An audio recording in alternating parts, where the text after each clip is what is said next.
An acidic solution containing zero point 0.4 grams of Cu plus 2 is electrolyzed until all copper is deposited. The electrolysis is continued for 7 more minutes with a current strength of 1.2 amperes. Calculate the total volume of gases liberated at electrodes, assuming that there is no change in the volume of the solution during electrolysis process. So this problem contains two parts. In the first part, as long as copper is depositing at cathode, an equivalent amount of oxygen liberates at anode. Means applying Faraday's second law, we can get the mass of oxygen gas. From there, we can get the volume of oxygen gas. When it comes to second part of the problem, when once copper got deposited completely, then electrolysis of water takes place now. And we know that during electrolysis of water, H2 gas liberates at cathode and O2 gas liberates at anode. Since current strength and time are given to us, we can find out mass of H2 gas and mass of O2 gas applying Faraday's first law. And then from there you can find out the number of moles of respective gases and then volume of the gas we can find out. Now let us see the steps now. The first step contains applying Faraday's second law. What is the mass of oxygen gas liberating? So first part of the problem we are doing now. So applying for the first part.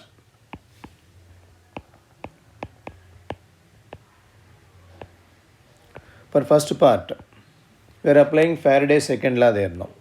Applying second law.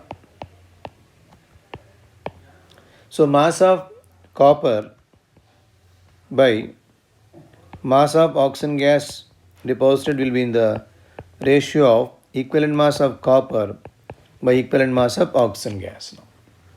So mass of copper is given 0.4 grams by mass of oxygen you are going to find out is equal to, so copper equivalent mass 31.75 and oxygen equivalent mass is 8. So from this we can get the mass of oxygen gas. So mass of oxygen will be equal to 0.4 into 8 by 31.75. So this value is coming up to 1.007 grams. So once you know the mass, we can find out the number of moles. So therefore, moles is equal to 1.007 by 32 because mass by molar mass. Then finally, volume of the gas. So therefore, volume of oxygen gas is equal to, we know the moles. So multiply this value into 22.4. You are going to get volume of oxygen gas in the first part. The volume it comes to the 0.0705. So many liters will be formed at the first stage. Now coming towards second part of the problem. Second part of the problem we can apply for second part now. For second part. So for second part we can go with the Faraday's first law. We can go with the Faraday's first law. So that is W is equal to, we know the basic formula is E by 96,500 into I into T. So let us find out mass of oxygen gas then.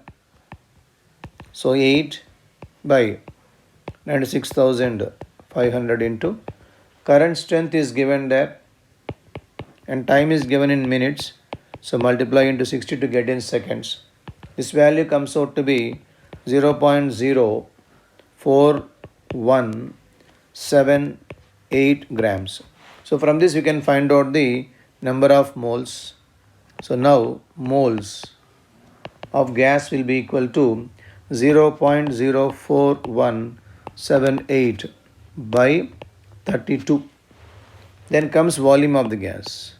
So volume is equal to 0.04178 by 32 into 22.4, which is equal to 0.0292 we have. So many liters of gas we are getting. Okay. So this is the volume of the oxygen gas we have now. Volume of the oxygen gas. Then coming towards volume of hydrogen. So here we can use a direct ratio can be used. When only electrolysis of water takes place, the ratio of H2 and O2 will be 1:2 ratio we have now. Means the volume of hydrogen will be twice the volume of oxygen gas. So directly you can use the ratio here.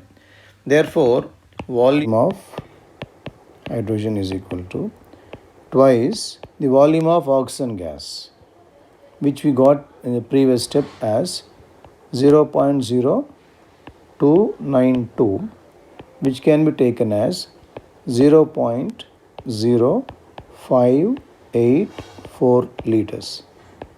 Now the question is, what is the total volume of gases liberated? So add all the three volumes now. So therefore total volume is equal to total volume. Total volume is all the three volumes together now.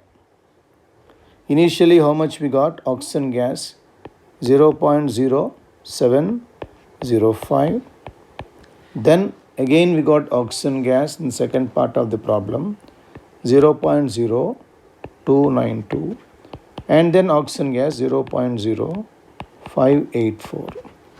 So totally the volume comes to 0.158.